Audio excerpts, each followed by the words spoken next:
The Lord be with you. and with your A spirit. reading from the Holy Gospel according to John. Glory to you, O Lord. Jesus said to his disciples, "Do not let your hearts be troubled. You have faith in God, have faith also in me. In my Father's house there are many dwelling places. If there were not, would I have told you that I am going to prepare a place for you? And if I go and prepare a place for you, I will come back again and take you to myself, so that where I am, you also may be. Where I am going, you know the way." Thomas said to him, "Master, we do not know where you are going. How can we know the way?" Jesus said to him, "I am the way and the truth and the life. No one comes to the Father except through me." The Gospel of the Lord. Praise to you, Lord Jesus Christ, Praise be Jesus Christ. now and forever. Good morning, dear friends. Pakibati nga ng good morning ang ating mga kasama ngayong umaga. Beautiful Friday morning to be together in prayer. To our Friday friends, thank you for being here. Also to our online parishioners, thank you for joining us in our Eucharistic celebration.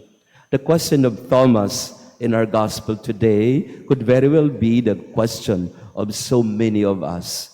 "Master, we do not know where you are going. How can we know the way?" How can we know the way? For some of us right now, this is their existential question about their lives, about themselves. Which way do I go? How do I know the right path for me? How do I know that this is the right path for me? Or, and a more difficult question is, I don't even know which way to go. Hindi ko alam kung saan ako pupunta, anong daan, anong pipiliin, saan ako pupunta. For empty nesters especially, those who are left alone in the house, many of you are in that situation, and I see many seniors who are in that situation, living alone in their homes, mag-isa lang sa bahay, kasama ang kasambahay na isa o dalawa, and a lot of them suffer from, so which way to go? Hihintayin ko na lang ba dito hanggang matapos? O may papagawa pa sa akin ng Panginoon? Saan ba talaga ako pupunta? And I've seen some people, at least I was able to talk to some people about this difficult situation of not knowing where to go. Whether young or old, yung bata, ang tanong niya, hindi ko po alam kung anong course ang kukunin ko eh. Ang senior, ang tanong niya, kailan ba ako mamamatay? So ang dami nating mga tanong, saan ba tayo pupunta? Rumi, an ancient philosopher, he once said, as you start to walk on the way will appear. As you start to walk on the way will appear. In other words, you just have to take the first step. Sabi ng mga Chinese, the journey of 1,000 miles begins with that simple first step. And I think that is what the Lord wants us to do. We are not sure of what will be there in the future. We're not sure even of what will happen tomorrow. But just make that first step, that initial step. And as you walk along, the way appears to you. And that refers us to faith. Faith means I'm not sure of what will happen. I'm not sure where I am going, but I believe. I believe that God walks with me. I believe that God will not forsake me. So as I walk along, as I take the first step, the way will appear. Because as He promised to us also, I am the way, the truth, and the life. So for those of us who are in this situation of doubt, anxiety, confusion, I don't know what to do, Father, where I am going, anong gagawin ko sa buhay ko, natalo ako sa eleksyon. Ang kabuhayan ko, ang kabuhayan ko, politika. Paanong natalo na ako ngayon? Saan ako ngayon pupunta? Saan ako lulugar? There are some people who are like that. Na ang buong buhay nila, politika, natalo ngayon. O ano ngayon gagawin mo sa buhay mo? Magkakaroon siya ng existential crisis of what to do now.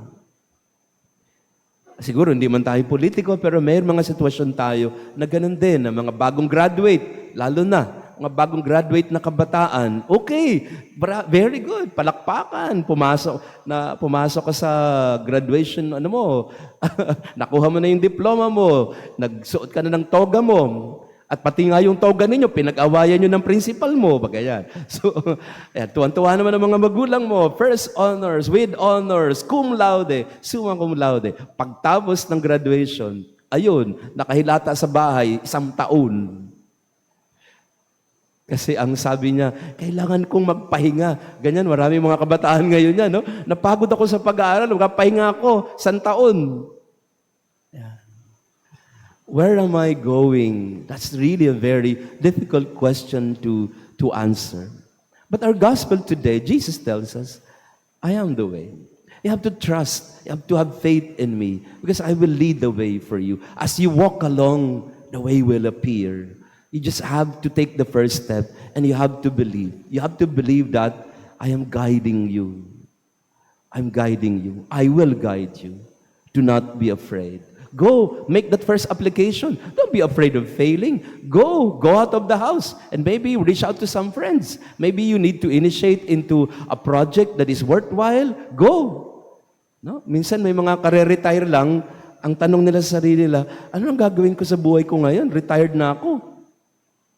My definition of retirement is not to be tired of life, but retirement is retirement. Bagong gulong, retire. You retire yourself. Lagyan mo yung kotse mo ng bagong gulong para mas malayo ang mapuntahan mo.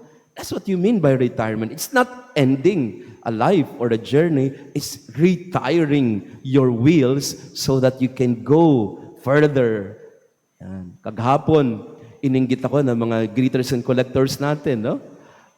And just, I would like to end with that. Nag-send sila ng mga picture nila habang sila nasa swimming pool. Kaya talaga, yung mga greeters and collectors natin ng mga seniors.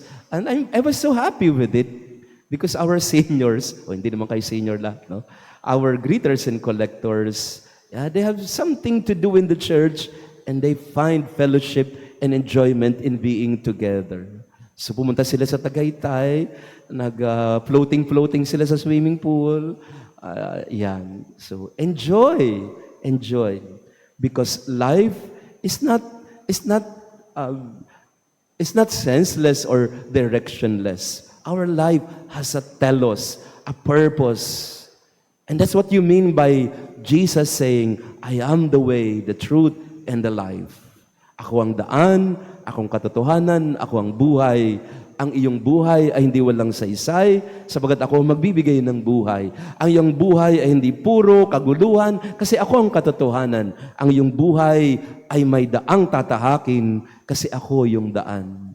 Just take the path, and the path will appear for you.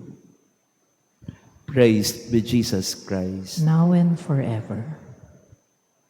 Maraming salamat po sa inyong pagdalo sa ating banal na misa, especially to you, dear Friday friends. Thank you for coming here every Friday together with the sisters, and to our online parishioners, thank you also for praying with us. Friends, if you don't know the way, trust that the Lord knows the way for us. We have to entrust our path, our life to Him. If you don't know what to do and where you are going, consult Jesus. He is the way, the truth, and the life. Amen? Tomorrow po, doon sa mga sasama sa atin pong Easter pilgrimage, we will leave at around 4:30. Pupunta po tayo sa National Shrine of Our Lady of Fatima una. Doon tayo magmimisa. And then to the Divine Mercy and other churches in Bulacan. So please be here by around 4:30 in order for us to beat the traffic, no? Para hindi po tayo matraffic sa bandang Bulacan. The Lord be with you. And with your spirit. And may our loving God bless you and your family, the Father, the Son, and the Holy Spirit. Amen. Our Mass has been offered. Go in peace to love and serve the Lord. Thanks be to God.